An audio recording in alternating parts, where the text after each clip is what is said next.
Hi, I'm Cora. And I'm Miriam, and we're from the Future Leaders Youth Council. Welcome to Climate Action Figures.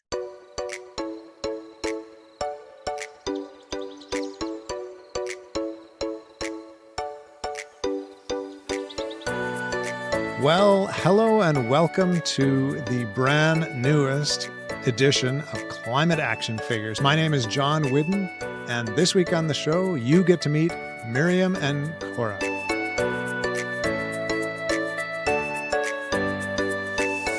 But first, for this week's quick fix, we are returning to Linda in Calgary. We've heard from her a couple of times already because she was so kind as to send many quick fixes for us. But her quick fix today is this.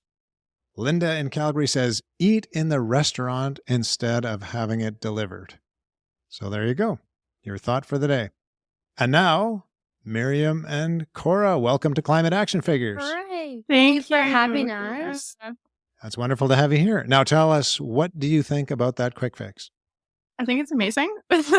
You cut costs of not only bringing your food to home or getting it delivered, but also saves energy. You're saving lots of plastic waste by eating in the restaurant because most likely you're using metal utensils rather than all the takeout boxes and the takeout cutlery. You're really cutting a lot of plastic waste. And I think it's such an idea that we don't really think about. But when you really look at how much of an impact it has, I think more people can really adopt. Great points. A friend of ours just told us the other day that their neighbor called them up and said, did you know you've got a McDonald's bag sitting on your front step? And they said, what? So they went out and looked, and sure enough, Skip the Dishes had delivered a McDonald's bag to their front doorstep. And they called and asked what was going on, and they said, well, once it's delivered, it's yours. And it turns out one of their son's friends had ordered breakfast, and the previous time he'd ordered, he'd been at their house. So this time it got delivered again to their house. She's not so interested in McDonald's, so it also got wasted. So yeah, it's too bad when that stuff happens. So let's just go to the restaurant and eat, right? Yeah, for sure. Or cook our own food, as Linda also suggested in another episode. So I would like to ask you two about Future Leaders Youth Council. You mentioned that at the outset, and the Biosphere Institute sound like fascinating organizations. So tell us a little bit about those. Yeah, well, Miriam and I have been a part of it since the start, which was about 2 years ago. Now we've done a few climate projects since we've been a part of this group, and it's really changing. New people have been joining, and it's a lot of fun. You make new friends, you meet new people in the community. Yeah. So could you delineate for us the difference between Future Leaders Youth Council and the Biosphere Institute?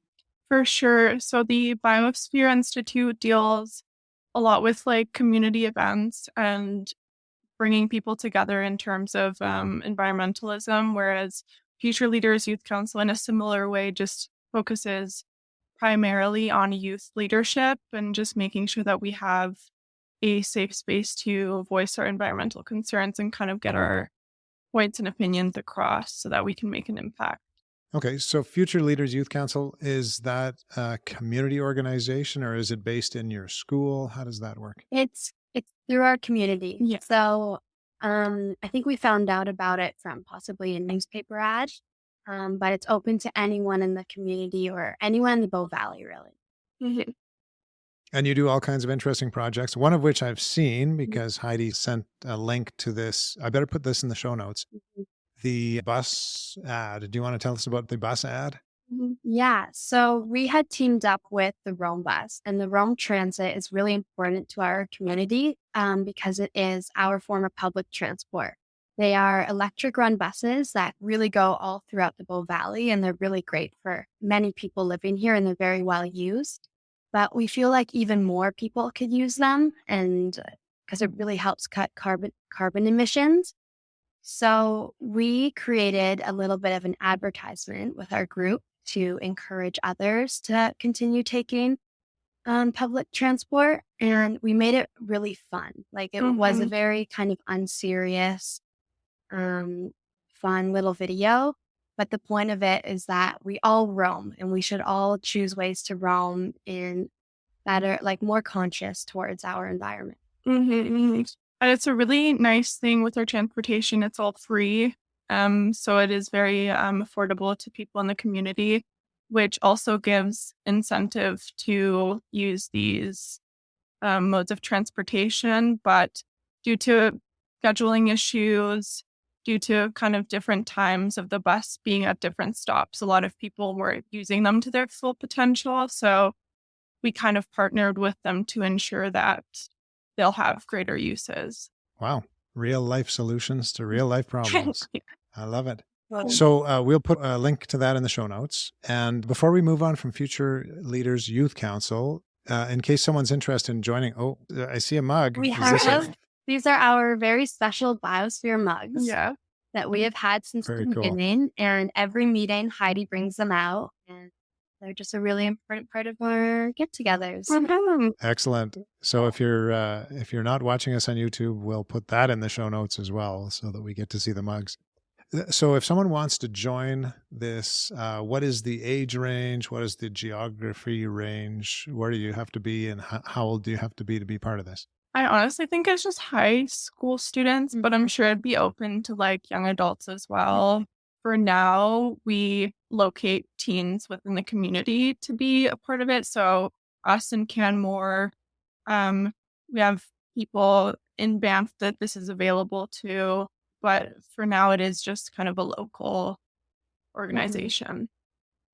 So next week we're going to meet Nami and Olivia from your organization. Yes. Is there any question you think we should ask them? Ooh. We should ask them about how their character in the Rome Transit video, what it means to them, because each person had a specific character. Oh, great question. Given, character. Okay, we'll throw that question at them next week. Now, before we leave Future Leaders Youth Council, Heidi is the one who connected us. Can you tell us how Heidi fits into the big picture here? Heidi's played a really big part for us through everything.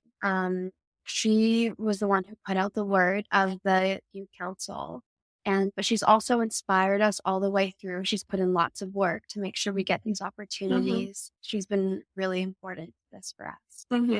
Exactly. And like we really, before I even joined the youth group, like her passion about environmentalism and change is so infectious, and it really motivated me and inspired me to kind of try and make a change in my community.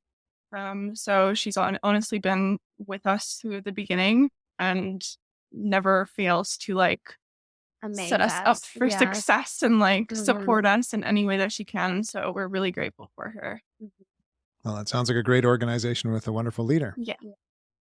I'd like to move to high school because I just had a question that popped into my head about high school. When I went to high school, there were the typical groups. If you were maybe on the football team, you were tough and popular. And if you were in the drama program, you were different and unique. If you're part of the environmental group or movement in high school these days, what does that mean? Does that make you popular, or are you in the vast minority, or how does that go? I honestly think it makes you brave. Yeah. Because I mean, initially being even like a young person trying to make change in your community, like it is a very intimidating thing to try and overtake and try to be involved in. So I think teens in environmental youth groups or like really making any change in the community are really brave. Cora, how do you feel about that? I think as well is that living in Canmore, it's a very outdoorsy community. So everyone does kind of share a little bit of, we do really show our love for our community and our outside world. However, it's who really puts in more work or who's more conscious about their actions. For example, everyone kind of says, oh, we really care about our environment and we want change. But I feel like it is a minority group who is really willing to put it to work or really wanting to see it. So brave and minority. But you like being part of that group, by the way, you're speaking today. Yeah, lots of pride to be a part. Very cool. Now, to get onto the really serious stuff, this is the only chance that we might mention this on the program. So I wonder if over my right shoulder here, you can see a little green object on the painting there. You can. Doesn't that look like Gumby? You see Very that? good. That is indeed Gumby. And just because I'm crazy, I thought it would be a fun idea to put Gumby in a different place in the background. So if you, dear listener, are actually listening today and not watching on YouTube, then you'll just have to use your imagination and picture Gumby in a different place every time we do a recording. But I'm going to try and remember to hide Gumby somewhere. This would be like Where's Waldo or the Easter egg thing. Yeah. This podcast is called Climate Action Figures because youth are taking steps, sometimes small, sometimes large, and we're calling those their climate actions. So would you like to share with us what your climate action is? Cora, do you want to start? Yeah, for sure.